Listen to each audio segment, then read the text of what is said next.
Hello everyone and welcome back to the channel. Today I'd like to ask you, how much do you think that your friends influence you? See, hard work, discipline, and healthy habits isn't everything medical students need to achieve success. Friendships make us better students and eventually better doctors. At the end of the day, having close friends in medical school really drives your experience as a doctor because being a doctor is all about dealing with people, patients, nurses, staff, and other professionals.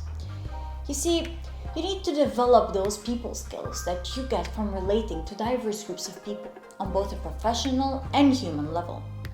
Studies confirm that who we spend time around can profoundly impact us.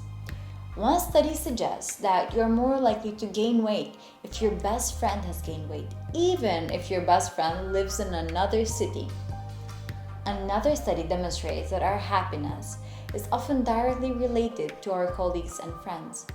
And of course, our behavior is heavily influenced by our friends also. So, if your friends put in the hours to study every day, you will exceed your academic expectations.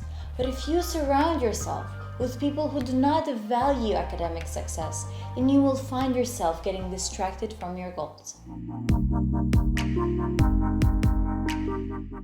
The motivational speaker Les Brown put it bluntly: if you run around with 9 losers, pretty soon you'll be the 10th loser.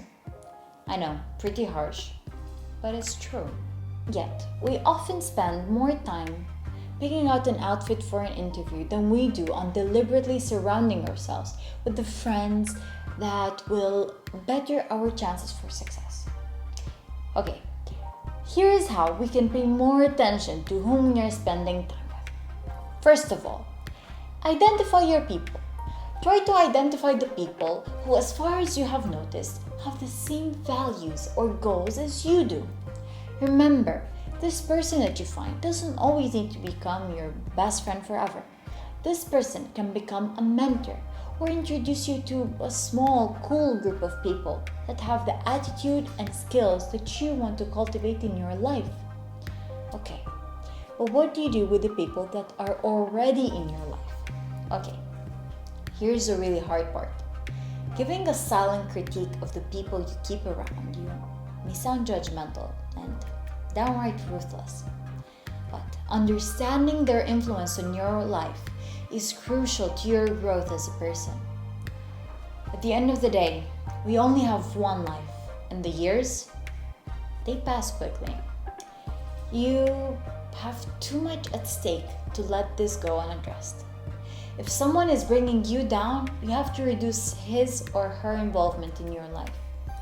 Not doing so may hinder your energy, vision, and ultimately, your growth. Number 2, behave like the people you want to attract. Read what they read, go to the seminars and workshops they go to. Look, I'm not recommending blindly mimicking people, but I have found that conversations are often easier when you have common talking points. If we are both reading the same book, we have an immediate conversation starter. Number 3, give more value than you receive. People are more likely to accept you within a group when you come giving rather than asking. A practical example would be, if you want to get closer to the students who run the coolest extracurricular activities in university, well then volunteer for their projects, help out. They will eventually notice you and you will start feeling integrated in their community. Number 4, listen to your virtual mentors. Perhaps this should be the first step because anyone can do it anytime. I have a list of people who personally they inspire me, and I follow them on social media, read their posts, listen to their podcasts, and watch their videos. I let their collective voices fill my thinking. There was this saying that my sister used to tell me. She would say that if you opened a drawer and put garbage in it and forgot about it for a week, once you went and opened it again, what would you find? Garbage. And the same thing goes for your mind. So be careful what you feed yourself with. Number 5, take control of your thoughts. When you begin to surround yourself with the right people, you will notice common characteristics of the growth mindset. You will notice that the successful do not make excuses. They are fully accountable and they take direct control of their thinking. So next time, when you're late to a meeting, don't blame it on the traffic. Don't blame it on the weather. Take full responsibility and promise yourself that next time you will organize your time better and you will leave the house earlier. Number 6, eliminate the negative.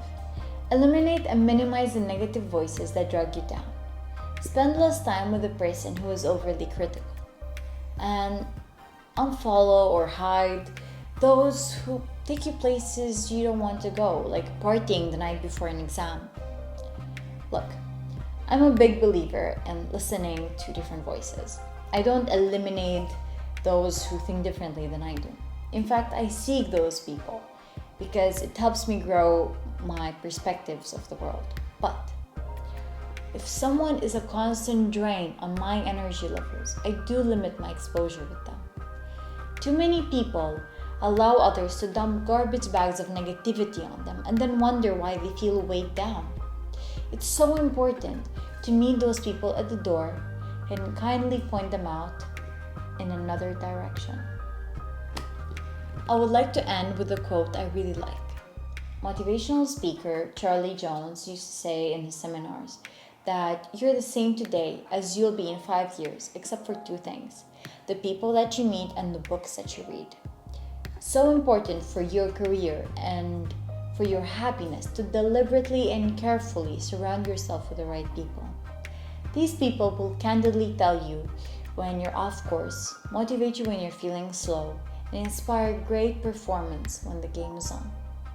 So, thank you for listening, and I hope you found this video useful. I can't wait to see you next week. Oh, and don't forget, listen to your stethoscope as it tells you to like and subscribe. See you next week.